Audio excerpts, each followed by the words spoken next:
சொல்லியிருந்தேன். ஆனால் இப்போ இவர் நம்ம கூட இல்லை, இழுக்கயரால் நம்ம எல்லாரையும் விட்டு போயிட்டாரு. புதுக்கோட்டை மாவட்டத்திலிருந்து ரீசெண்டாக 2ஆம் தேதி நடந்த வைரவன்பட்டி மஞ்சுவரட்டில் இவர் அவுத்தாங்க. 2 பக்கமும் நம்பரும் எழுதலை, இழுகயரோட போயிட்டாங்க. அன்னையிலிருந்து அந்த ஊர் பசங்க பாவம் ரொம்ப கஷ்டப்பட்டு தேடிட்டே இருந்தாங்க. எந்த ஊரில் இருக்காருன்னு தெரிஞ்சிருச்சு. பிள்ளையார்பட்டி காட்டு சைடு தான் வந்துட்டு இருந்தார்.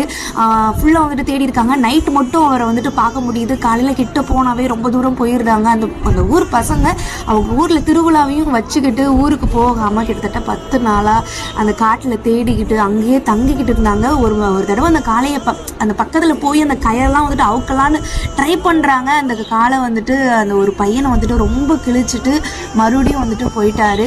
மறுபடியும் வந்துட்டு தேடிக்கிட்டே இருந்திருக்காங்க ஊருக்கெலாம் போகாமல். ஆனால் லாஸ்ட்டில் இழுகயரால் அந்த செடியில் மாட்டிட்டு இறந்துட்டாரு. அவர் அந்த பசங்க இவ்வளோ நாள் கஷ்டப்பட்டு தேடினதுக்குனாச்சு கிடச்சிருக்கலாமே, நல்லபடியாக வந்திருக்கலாமே அப்படின்ற மாதிரி மனசு இப்போயும் எனக்கு நினைக்க தோணுது. ஆனால் ரொம்ப கஷ்டமாக இருக்குது. இனிமேல் யாராச்சும் இழுகயரோட தயவு செய்து விடாதீங்க. இழுகயிறு இல்லாமல் இருந்தால் இந்நேரம் இவர் இருந்திருப்பாரோ என்னமோ. அவருக்கு ஒரு பெரிய ஆழ்ந்த இரங்கலை சொல்லிடலாம்.